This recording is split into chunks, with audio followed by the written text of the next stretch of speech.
जी, अस्सलाम वालेकुम। Am I audible? मेरी आवाज़ आ रही है आपको? बस नाम यस आ रही है। ठीक हो गया। ये हमजा कंप्यूटर्स, काइंडली अपना नाम बताएंगे क्या है?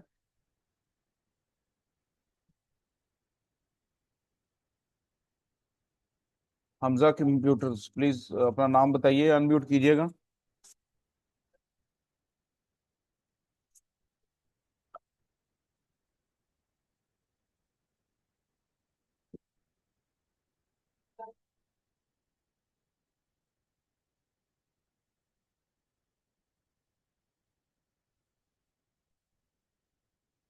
जी, हमजा कंप्यूटर्स, आप काइंडली अनम्यूट Assalamu alaikum कीजिएगा। sir. This is me Samreen Farooq. Hamza Computer. Samreen, spelling kindly बताइएगा कि मैंने ठीक लिखी।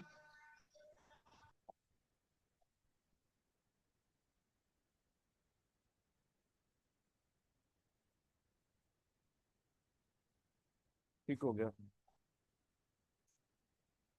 कोई और ज्वाइन करने वाला है? Should we wait or should I start?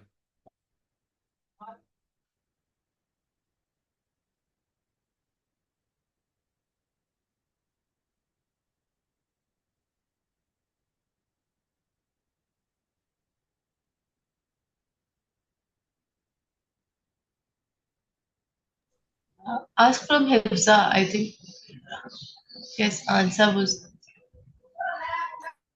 Okay जी, हमने अपना डे बिफोर यस्टरडे अपनी क्लास में पहले दिन हमारी क्लास जो है ना वो एक ओरिएंटेशन, बेसिक ओरिएंटेशन हमारी चली थी, जिसमें हमने कुछ चीज़ें गो थ्रू की थी। और इस बेसिक ओरिएंटेशन में हमने कुछ चीज़ें जो पढ़ी थी उनको रीकैप करते हुए थोड़ा आगे चलते हैं। आपने आई होप के एडोब इलस्ट्रेटर जो है ना वो इंस्टॉल कर लिया होगा। और एडोब इलस्ट्रेटर इंस्टॉल कर लेने का मकसद ये है कि आप फुली फंक्शनल लेटेस्ट वर्जन आपने सक्सेसफुली उसका मेक श्योर किया कि आपके सिस्टम पे वो एक्टिवेट हो गया है। द मोमेंट आप अपने एडोब इलस्ट्रेटर के आइकॉन के ऊपर डबल क्लिक करते हैं तो एक आपके सामने इंटरफेस ओपन होता है, जो कि इस वक्त आपके सामने जो स्क्रीन शो हो रही है, जिसके ऊपर वेलकम टू इलस्ट्रेटर लिखा हुआ है। तो मुझे बता दीजिएगा, काइंडली स्क्रीन शो हो रही है आपको प्लीज? यस सर हो रही है। बिल्कुल ठीक है। Thank you. ये जो इंटरफेस इस वक्त आपके सामने ओपन है, कुछ इस तरीके का इंटरफेस आपके सामने ओपन हो जाएगा। अगर आपने बिल्कुल नए वक्त से स्टार्ट किया है उसको, यानी बिल्कुल न्यू इंस्टॉलेशन के बाद स्टार्ट किया है, तो ये जो नीचे लिखे हुए रीसेंट तो लिखा हुआ आपके पास आएगा, लेकिन ये नीचे इस तरीके के बैनर्स और ये चीज़ें आपके पास नहीं आएंगी। ठीक है। तो ये जितने भी मैंने प्रोजेक्ट्स पे काम किया हुआ है ये उसके साथ साथ आ रहे होते हैं। ठीक है। और ये जिस तरह ऊपर बिल्कुल देखें, टॉप लेफ्ट के ऊपर देखें, ये ऊपर हमारे पास एप्लीकेशन बार इसमें आ रहा है। ठीक है। और उसके साथ नीचे देखेंगे तो जो न्यू फाइल लिखा हुआ है, नीचे ओपन है, और नीचे होम स्क्रीन है। कुछ इसमें प्री सेट पड़े हुए हैं। ये दरमियान में आप देखें, थोड़ा सा लाइट ग्रे कलर में लेटर लिखा हुआ है, पोस्ट कार्ड लिखा हुआ है, कॉमन लिखा हुआ है, और ये वीडियो वाला और मोर प्रीसेट्स लिखा हुआ है। Start a new file fast के साथ ये कुछ प्रीसेट्स हमारे पास यहीं पे पड़े हुए हैं। हम यहाँ पे एज अ रूटीन प्रोसीजर हम हमेशा न्यू फाइल पे क्लिक करेंगे। द मोमेंट हम न्यू फाइल पे क्लिक करते हैं तो एक और हमारे पास इंटरफेस ओपन हो जाता है, एक विंडो ओपन हो जाती है। और उस विंडो में हमारे पास डिफरेंट टैब टैब बार्स के साथ, ये टैब बार है ऊपर। ठीक है। इन टैब्स के साथ हमारे पास कुछ प्रीसेट्स ओपन हो जाते हैं। इन प्रीसेट्स को मैं थोड़ा सा डिटेल में आपको बताना चाहूँगा आज। ठीक है। क्योंकि मैं ऐसा बिलीव कर रहा हूँ कि आप लोगों ने अपना एडोब इलस्ट्रेटर चूंकि इंस्टॉल कर लिया है, तो हर दफ़ा मैं जब भी इसको स्टार्टअप लूँगा तो मैं कुछ चीज़ें रीकैप करूँगा, रीहैश करके उसको लिंक अप करूँगा, रिवाइज करते हुए आगे लेके आऊँगा, और कुछ चीज़ें आपको उसमें नई ऐड कर दूंगा साथ में। ठीक है। और स्पीडीली हम अपने ड्राइंग बोर्ड पे, सफ़ों पे जो अंदर वाले वाइट पेजेस जो होते हैं जिनके ऊपर हमने जाके काम करना है, या जिसे हम आर्ट बोर्ड भी कहा था हमने, उसके ऊपर जो हमने जाके लाइन आर्ट बनाना है, या हमने उसके ऊपर वेक्टर आर्ट में काम करना है। तो ये सारी की सारी चीज़ें, ये टर्मिनोलॉजीज मैंने आपको कहा था कि मैं आहिस्ता आहिस्ता आपको जो इलिस्ट्रेटर की टर्मिनोलॉजीज हैं उनके ऊपर शिफ्ट कर दूंगा। नया जो जहन होता है उसको एकदम आप सख्त किस्म की टर्मिनोलॉजीज में उलझा दें तो जहन जो है ना वो सीखने का प्रोसेस रोक के उन टर्मिनोलॉजीज की तरफ चल पड़ता है। तो मैं वापस आता हूँ अपनी बात की तरफ कि हमने जब ये न्यू फाइल वाले बटन को प्रेस किया तो उसके बाद कुछ हमारे पास प्रीसेट्स ओपन हो जाते हैं, और प्रीसेट्स ओपन होते हैं, और प्रीसेट्स को हमने जैसे बताया था, इसमें कुछ सेव्ड पड़े हुए हैं हमारे पास। कुछ इसमें मोबाइल पे क्लिक करते हैं तो मोबाइल से रिलेटेड आ जाते हैं, वेब पे मैं क्लिक करता हूँ तो वेब से रिलेटेड आ जाते हैं। Print, branding, social, art and illustration, film and video, इन सब से रिलेटेड जो है वो हमारे पास आ जाते हैं।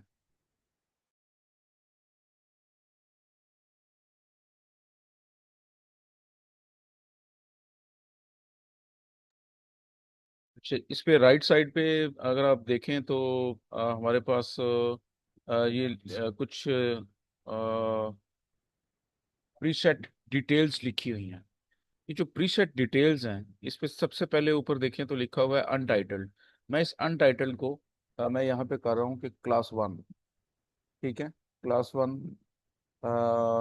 सिंपल मैंने इसे क्लास वन लिख दिया है। ठीक है, उसके बाद इस पे देखें ये नीचे इसकी विड्थ और हाइट, ये नॉर्मल हमने, चूंकि उसमें मैंने आपको कहा था कि स्टैंडर्ड के तौर पे आपने हमेशा 1920 by 1080 आपने ले लेनी है। जब आपको नहीं पता और आप कहते हैं कि बस ठीक है हमने अपना एक जनरल प्रोजेक्ट बना रहे हैं, तो सिंपल आप 1920 by 1080 के ऊपर आप फाइनल कर देंगे। देन कम्स द, उसके आगे आप देखें तो पिक्सल्स लिखे हुए हैं, और पिक्सल्स का जो एरो बना हुआ है उस पे जब आप क्लिक करते हैं तो इस पे एक डायलॉग बॉक्स स्क्रॉल डाउन हो के ओपन हो जाता है।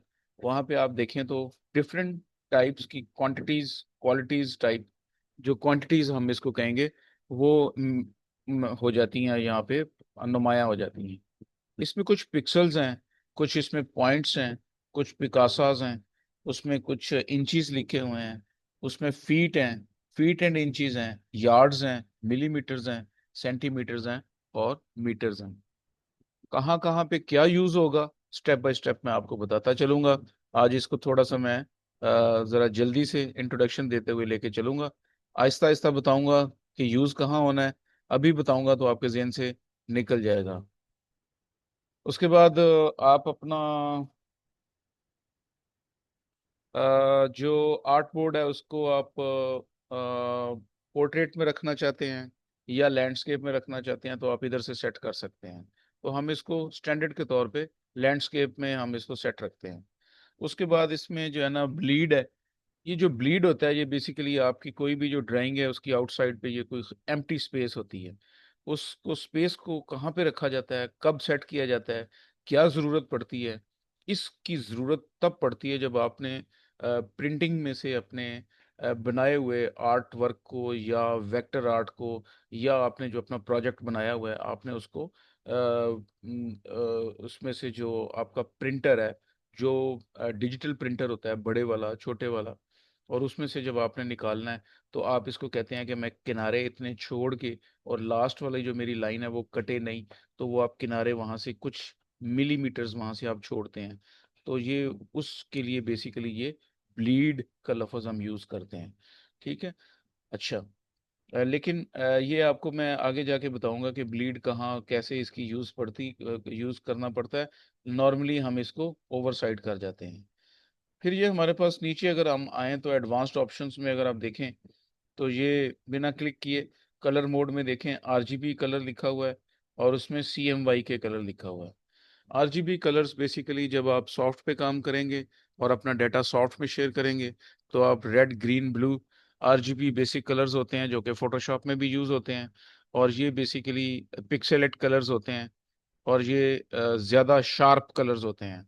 ठीक है, लेकिन जब हम इलिस्ट्रेटर की बात करते हैं तो आप देखें कि ये जो सी एम वाई की है, ठीक है। CMYK स्टैंड्स फॉर सयान, मजेंटा, येलो, और K फॉर ब्लैक। ठीक है। K से हम इसे ब्लैक बोलते हैं। ठीक है, ये चार कलर्स होते हैं, फोर कलर जैसे आप कहते हैं। आप देखिएगा कि मैं अमूमन आपको लाइन आर्ट कहता हुआ आप सुनाई दूंगा, या उसको मैं आहिस्ता आहिस्ता चेंज कर दूंगा वेक्टर आर्ट के साथ इस लफ्ज को, क्योंकि इलस्ट्रेटर जो है इसमें पिक्सल पे पिक्सेलेट यानी पिक्सल इमेज ये जनरेट नहीं करता, ये लाइन आर्ट पे काम करता है।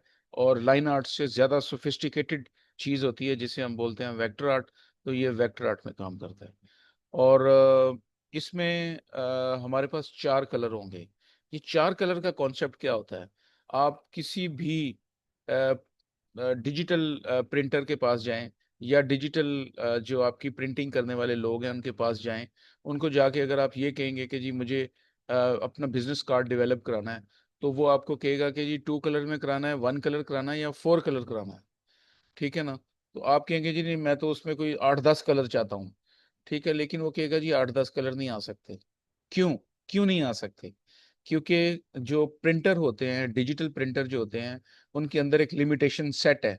वो 4 कलर को या ऑपरेट करेंगे, या वो ब्लैक एंड वाइट जिसे हम 1 कलर कहते हैं, या वो उसको कलर को ऑपरेट करेंगे। ठीक है, तो या वो 2 कलर जो है, 2 कलर होंगे टोटल आपके उसमें, तो वो उसको ऑपरेट करेंगे। तो बाकी सारे के सारे कलर जो हैं वो बेसिक कलर से ही निकल रहे होते हैं। जब आगे जाके मैं आपको कलर थ्योरी और कलर व्हील पढ़ाऊंगा, तो उसमें आपको ये चीज़ें ज़्यादा क्लियर तरीके से समझ आएंगी कि which colour combinations are the best ones, और हम कलर कॉम्बिनेशंस को किस तरीके से बनाते हैं, और कलर स्कीम्स किस तरह बनाते हैं, वो मैं आगे जाके आपको बताऊंगा। In short and in brief, RGB colours जो हैं वो हम जितने भी सॉफ्ट डाटा बना रहे हैं, जो कि हमने सॉफ्ट में शेयर करना है, प्रिंटिंग नहीं लेनी, हम उसको RGB में रखें तो कोई एतराज़ नहीं है, कोई मसला नहीं होता, वो बहुत अच्छा लगता है। लेकिन अगर हमारा पर्पस किसी भी स्टेज पे ये है, आपको आपके क्लाइंट ने कह दिया है, आपके पास एक क्लाइंट आया, उसने कहा जी हमें एक फ्लायर डिज़ाइन करके दें, मैंने उसकी प्रिंटिंग भी निकलवानी है, और वो आपसे सोर्स फाइल भी तलब कर रहा है। सोर्स फाइल भी मैं आपको बताऊंगा कि क्या होती है, और इसमें वो आपने फिर उसको CMYK में बना के देना है। सो CMYK को करने के लिए आप CMYK पे क्लिक कर देते हैं। ठीक है। इसके बाद चूंकि हमने प्रिंटिंग पे नहीं लेनी, तो हम इसको फिलहाल RGB में रख रहे हैं। उसके बाद नीचे आ जाता है जनाब, ये देखें इसमें रास्टर इफेक्ट्स, वो पूछ रहा है कि कौन से होने चाहिए। रास्टर इफेक्ट्स हमेशा आप देखिएगा इसमें, आप 300 पिक्सल पर स्क्वायर इंच आपने PPI जो है ना आपने रखना है। 300 PPI का मतलब ये है कि ये 1 इंच में 300 पिक्सल्स आएंगे। ठीक है। ये 300 पिक्सल्स पर इंच, यानी 300 पिक्सल्स जो हैं 1 इंच में 300 पिक्सल्स होंगे। तो दैट मीन्स कि उसकी पिक्चर की क्वालिटी बहुत आउटस्टैंडिंग बन जाएगी। तो आपने इसको उसी के कोरेस्पॉन्डिंग रखना है। ये बाकी प्रीसेट्स इसमें पड़े हुए हैं, मीडियम, स्क्रीन, 36 PPI, लेकिन इसको आपने स्टैंडर्ड के तौर पे 300 पे सेट रखना है। देन कम्स द डिफॉल्ट और द मोर सेटिंग्स, इसमें हम फिलहाल नहीं जा रहे। और यहाँ तक करने के बाद हम इस पे क्रिएट पे क्लिक कर रहे हैं। यहाँ तक कि अगर किसी का कोई क्वेश्चन है तो यू कैन आस्क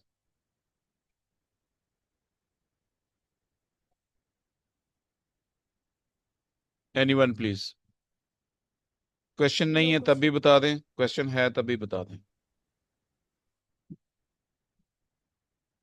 क्वेश्चन नहीं है सर, बस एक क्लैरिफिकेशन है कि जब हमें सॉफ्ट कॉपी में इमेज ट्रांसफर करना है किसी को, तो हमने उसको RGB में रखते हैं, और जब हमें उसका प्रिंट लेना है और according to the client demand, तो फिर हमने उसे CMYK में रखना है। यही कहा है ना आपने?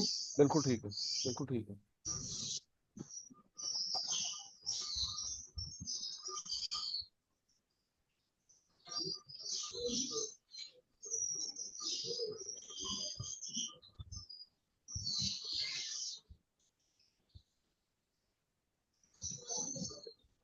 अच्छा, यहाँ पे जब हमने उस पर क्लिक कर दिया तो आपने देखा कि हमारे पास एक इंटरनल जो इसका मेन इंटरफेस है, which is it's main interface, sorry, हमारा एडोब इलस्ट्रेटर का मेन इंटरफेस ओपन हो जाता है। मेन इंटरफेस ओपन होने के बाद इसको थोड़ा सा रिकैप करके मैं आगे चलता हूँ कि ये दरमियान में जो वाइट कलर में आपको नज़र आ रहा है, that is known as art board. मैं इसे ड्राइंग बोर्ड भी कहता होता हूँ, मैं इसे पेज भी कहता होता हूँ। आप यक वक्त अपने इस आर्ट बोर्ड पे 1 2 3 4 5 art board, different art boards, 8 10 15 art board भी इसी के ऊपर बना सकते हैं। और बैक वक्त हर एक आर्ट बोर्ड पे डिफरेंट काम भी कर सकते हैं। ठीक है। हमने पहले पढ़ा था कि ये हमारे टॉप लेफ्ट के ऊपर डिफरेंट तरह के टूल्स पड़े हुए हैं, और टूल्स क्या होते हैं थोड़ा सा मैंने तारफ करवाया था। आज थोड़ा सा हम उनका फंक्शंस और मजीद उसका तारफ करेंगे और आगे चलेंगे। ऊपर हमारे पास ये एक टैब बार था। आप इसे एप्लीकेशन बार भी कह सकते हैं। टैब बार मैं इसलिए कहता होता हूँ कि आप जिसको क्लिक करेंगे वो नया जो है ना एक सेट ऑफ एप्लीकेशंस आपके सामने ओपन कर देगा। ठीक है, ये देखें। और इसके बाद नीचे जो है ना ये हमारा एप्लीकेशन बार है। ये जो नीचे सारी डिटेल्स आ रही हैं। और उसके बाद राइट साइड पे अगर आप जाते हैं तो आप देखें ये प्रॉपर्टीज लिखा हुआ है। लेयर्स पे क्लिक करता हूँ तो वो लेयर्स, और नीचे वो कलर स्कीम, और साथ में कुछ ग्रेडियंट्स और ये कलर स्कीम के डिफरेंट मुश्किल तरह के और आसान तरह की चीज़ें ओपन कर देता है। इसको आपने मुश्किल नहीं समझना, ये सबसे आसान है। उसके बाद ये लाइब्रेरीज हैं, मोस्टली हमें इसकी फ़िलहाल ज़रूरत नहीं पड़ेगी।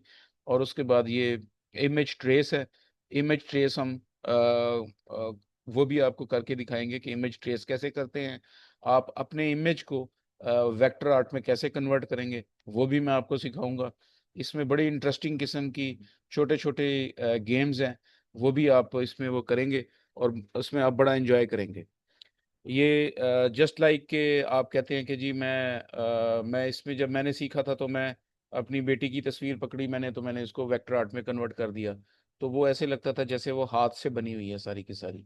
वो थी कैमरे से बनी हुई पिक्चर, लेकिन वो जब हमने इमेज ट्रेस किया, उसको थोड़ा फाइन ट्यून किया, तो वो ऐसे लगती थी जैसे किसी ने आर्टिस्ट ने पेंसिल से पकड़ के तो उसको खुद से डिज़ाइन किया हुआ है।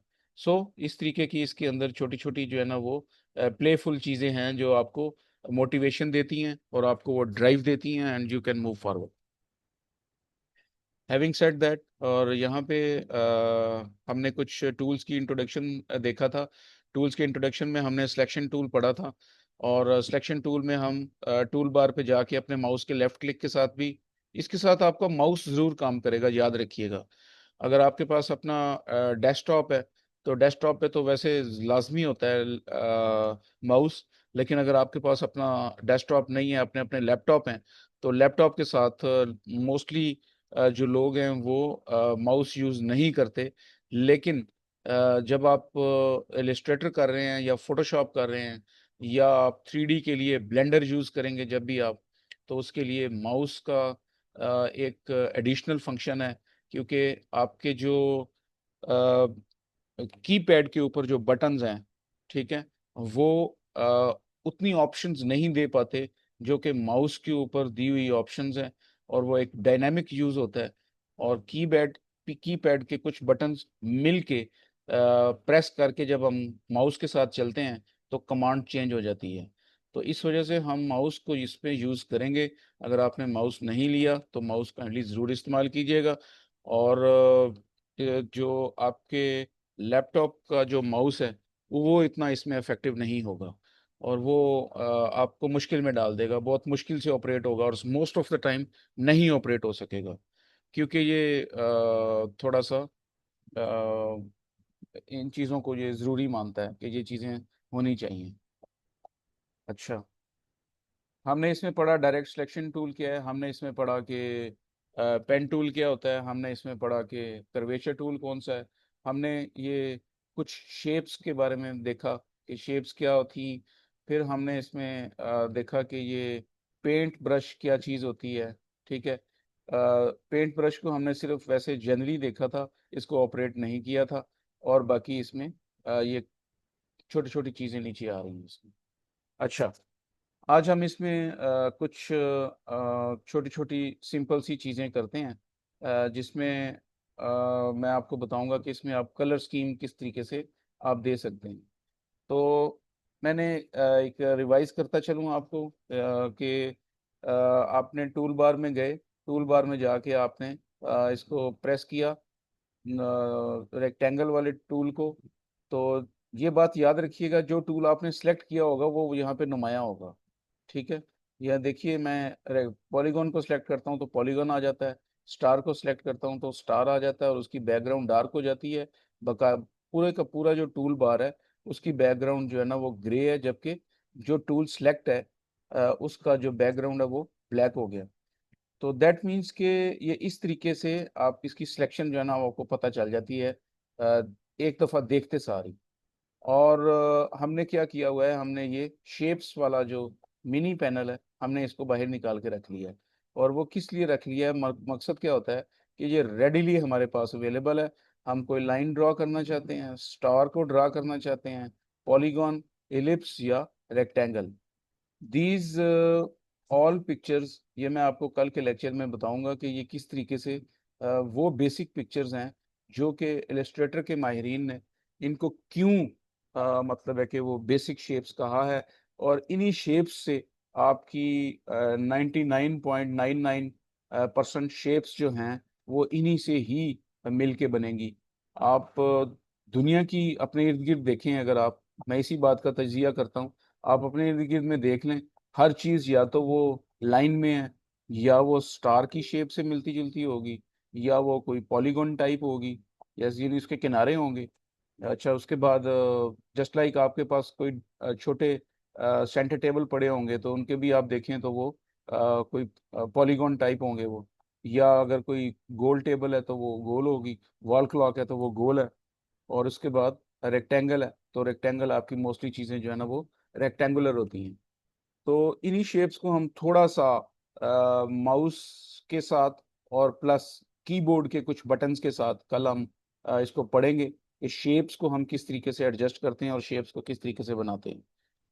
तो आज मैं इसमें आपको बताता हूँ कि हम इसमें ये अब ये एक मैंने यहाँ पे आपके सामने, इसको मैं थोड़ा बड़ा कर लेता हूँ, ठहरें, मैंने इसको बड़ा कर लिया है। ठीक है।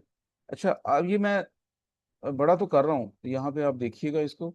लेकिन ये हुआ क्या है बेसिकली कि मैंने इसको रैंडमली इसका एक किनारा माउस के लेफ्ट क्लिक से पकड़ा है और उसको क्लिक एंड होल्ड किया है, और उसको मैं ड्रैग कर रहा हूँ तो ये शेप चेंज कर रहा है, देखिएगा, ये देखें, ये सारे का सारा। लेकिन आप कहते हैं कि सर ये तो उस शेप में नहीं रहा जिस शेप में आपने वहां से इंपोर्ट किया था, हमें तो उसी डिफॉल्ट पैटर्न में उन्हीं प्रॉपर्टीज के साथ उसी लेंथ उसी विड्थ में चाहिए, तो उसका क्या तरीकाकार होगा।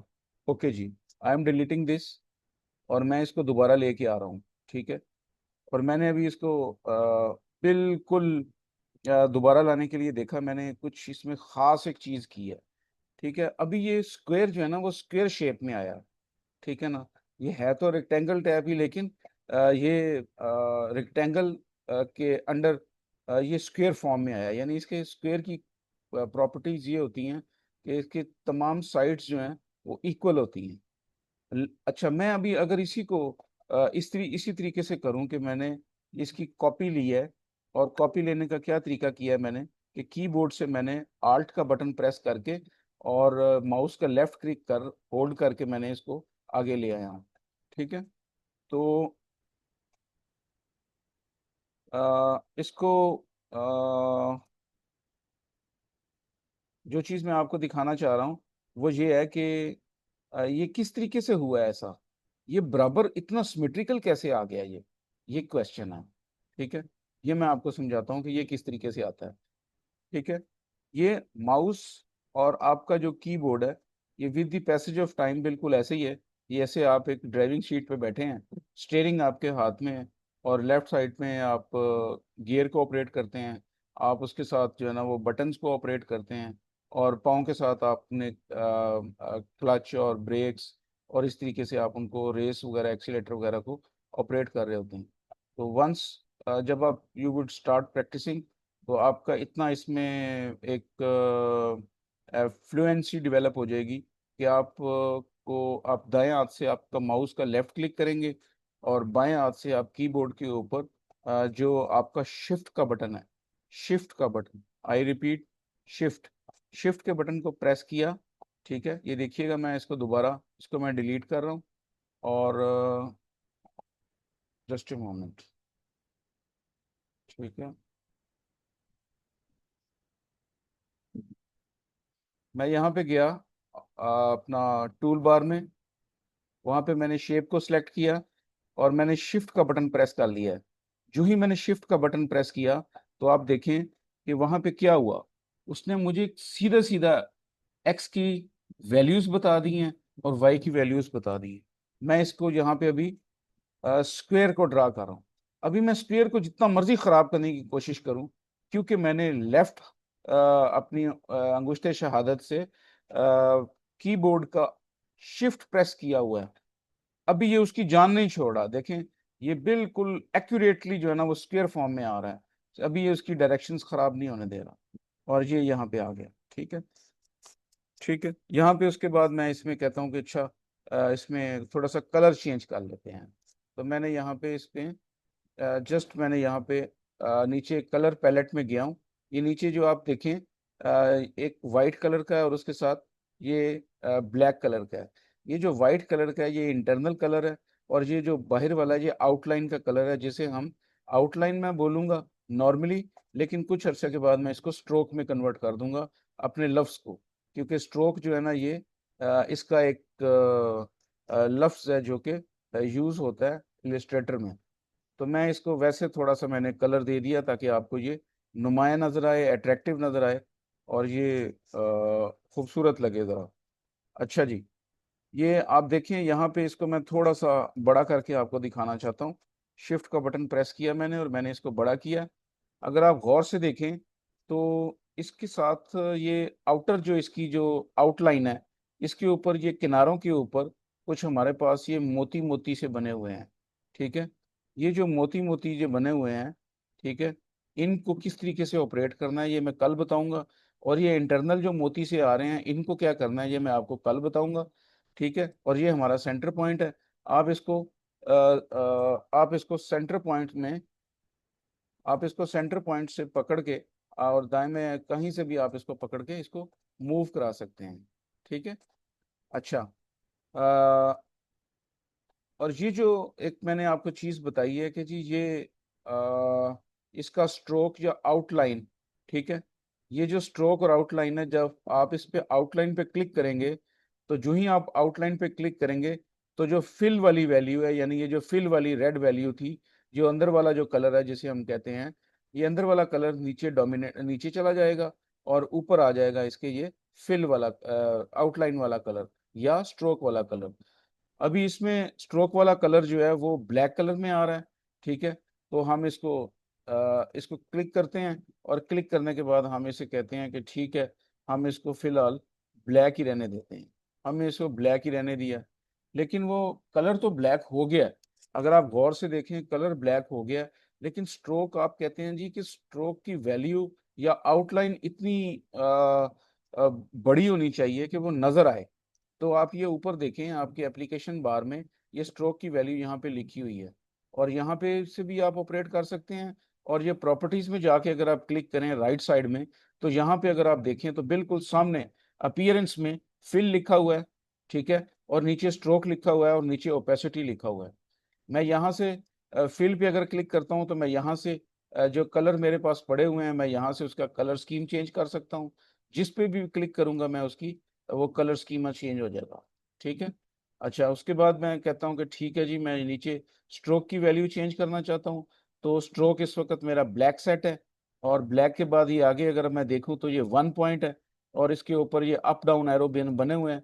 मैं इसको बड़ा छोटा करता चला जाता हूँ तो यू सी कि जो हमारी शेप थी उस शेप की जो आउटलाइन है, that is also known as the stroke value और स्ट्रोक, वो बड़ी होती चली जा रही है।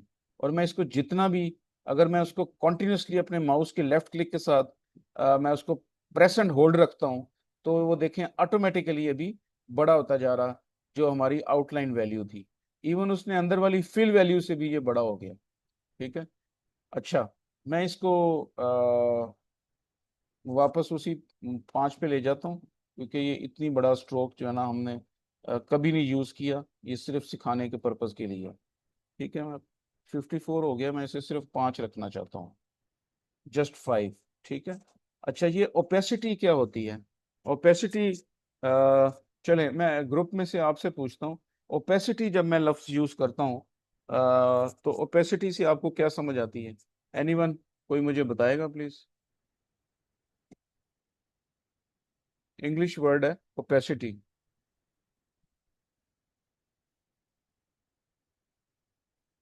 एनीवन प्लीज, गलत बता दें कोई मसला नहीं है, सिर्फ मुझे ये एहसास दें कि आप मेरे साथ हैं। सर ये आई साइट के लिए यूज होता है, मैंने देखा है ये वर्ड। सॉरी, दोबारा बताइए क्या किया? आई साइट की जब चीजों की बात करें ना, तो ये वहां यूज हो रहा होता है, आई साइट, ओपेसिटी, से रिलेटेड। आई साइट से रिलेटेड, ठीक है। अच्छा, मैं इसको कुछ यूं समझाना चाहूंगा कि देखें, ये एक और पिक्चर मैंने ड्रा की है, शेप मैंने उसी से कॉपी ली है और उस शेप का मैंने कलर चेंज कर दिया है, और ये आपके सामने शेप नज़र आ रही है। और इसके करेक्टरिस्टिक्स आपको बताता चलूं कि जो भी आप नई शेप बनाएंगे, आल्ट का बटन प्रेस करके और माउस का लेफ्ट क्लिक करके उसको आप ड्रैग करेंगे तो वो उतने ही जो उतनी ही वैल्यूज का विड्थ एंड लेंथ के साथ आपके पास नई चीज जो है ना बन के आ जाएगी। लेकिन सबसे खूबसूरत बात यह है कि जो भी चीज आप नई बनाएंगे वो पहले वाली चीज के ऊपर बनेगी। अच्छा, आप कहते हैं भी ये बात समझाएं जरा दोबारा, तो ये देखें, ये सबसे पहले ब्लू स्क्वायर बना था। तो जो ब्लू स्क्वायर बना था वो पहले बना था, उसके बाद हमने उसकी कॉपी ली, सी दैट, वो ऑटोमेटिकली उसके ऊपर बनी। ठीक है। और फिर उसके बाद हमने रेड स्क्वेयर की कॉपी बनाई, तो रेड स्क्वेयर को हमने येलो में कन्वर्ट किया, तो सी दैट, उसकी कॉपी जब हमने बनाई तो वो उसके ऊपर बनी। तो दैट मीन्स कि आप एक शेप के बाद जो भी शेप बनाएंगे, जो भी शेप लेके आएंगे, तो वो उसके बाद आ रही होगी। तो आपको ये स्कीम समझ आनी चाहिए, ताकि आपने कल को जब कॉम्प्लेक्स किस्म के लोगो, आइकॉनिक लोगो, या आपने अल्फाबेटिकल लोगो या डायग्रामेटिक लोगो आपने बनाने होंगे, तो उस वक्त ये चीज़ें बेसिक होंगी, और आपने को जब उसमें से शेप्स को माइनस करना पड़ेगा तो आपको आसानी रहेगी उसमें, और डिफिकल्टी नहीं होगी। अच्छा, मैं बताने वाला था ओपेसिटी। फॉर एग्जांपल, ये ऊपर वाली शेप है, ओपेसिटी को मैं दूसरे लफ्जों में, आपने बिल्कुल ठीक कहा, मैं दूसरे लफ्जों में इसको ट्रांसपेरेंसी बोलूंगा। ठीक है, आप देखिएगा, मैं इसकी ट्रांसपेरेंसी वैल्यू कम कर दी है मैंने। ये मैंने फिर नीचे वाली रेड वाले स्क्वायर को सिलेक्ट किया, ओपेसिटी को सिलेक्ट किया, और इसकी वैल्यू को भी थोड़ा सा कम कर दिया है। सी, अभी ये नीचे वाली पिक्चर्स को भी, नीचे वाली जो शेप्स थी उसको थोड़ा सा इसने ट्रांसपेरेंसी इसने कम कर दी है और दिखाना शुरू कर दिया है अक्रॉस द शेप। आप inside the shape, across the shape आप देख सकते हैं कि उसकी ट्रांसपेरेंसी कलर, जो फिल कलर था, वो ट्रांसपेरेंसी उसकी हमने कम ज्यादा अपनी मर्जी से हमने कंट्रोल कर ली, और आप उसके पीछे देख सकते हैं कि इस शेप के पीछे क्या पड़ा हो। ठीक है। तो अगर मैं इसकी ये ट्रांसपेरेंसी 100% कर दूं, तो you would be able to visualise कि इसके पीछे क्या चीज़ है। ठीक है, आपको पता नहीं चलेगा कि इसके पीछे क्या है। सी दिस, अभी आपको शेप पता नहीं चल रहा कि पीछे क्या है। समझ आई?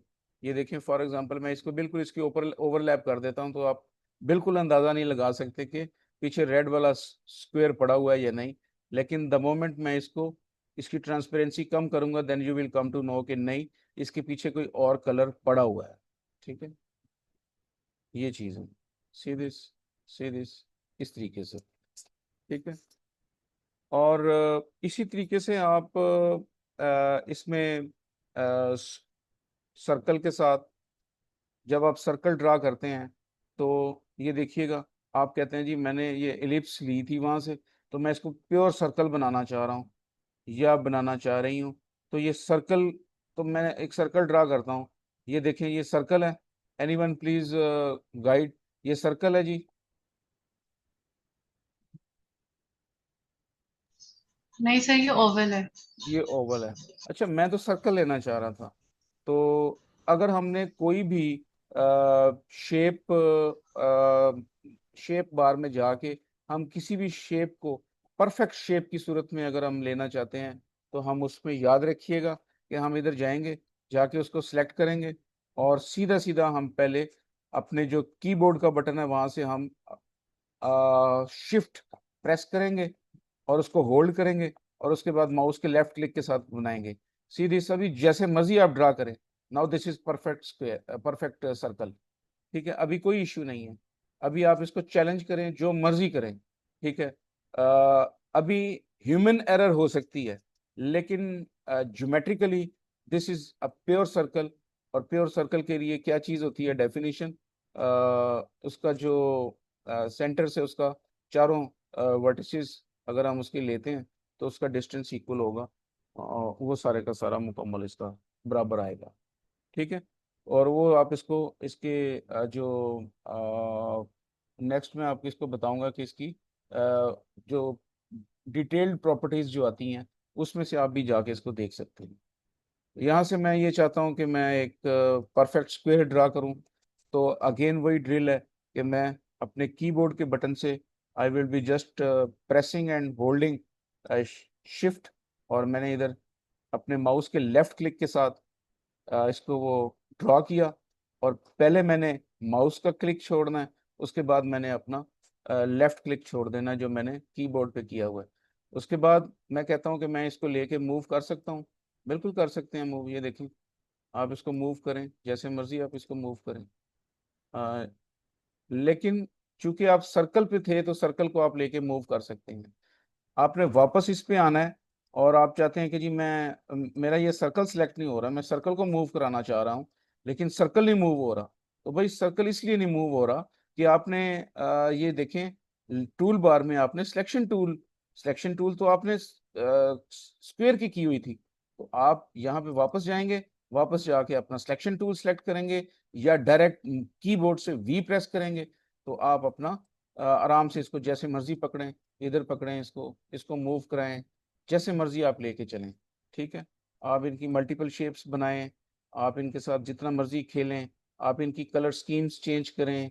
ठीक है, आप इनकी कोई भी कलर स्कीम लगाएं। ठीक है, आप इनकी कलर स्कीम चलें, आप इधर से भी कलर स्कीम चेंज कर सकते हैं। ठीक है, आप यहाँ से भी कलर स्कीम चेंज कर सकते हैं इनकी। ये जो ऊपर एप्लीकेशन बार है सीरीज, मैंने यहाँ से आके इसको पहले सर्कल को सिलेक्ट किया। सिलेक्ट करने के बाद मैं ऊपर गया हूँ, ऊपर जाके मैंने इसके ओपन किया, ओपन करके मैंने इसकी किया। तो we have three sides actually, whichever the near to your mouse, आपकी कन्वीनियंस है, इसमें कोई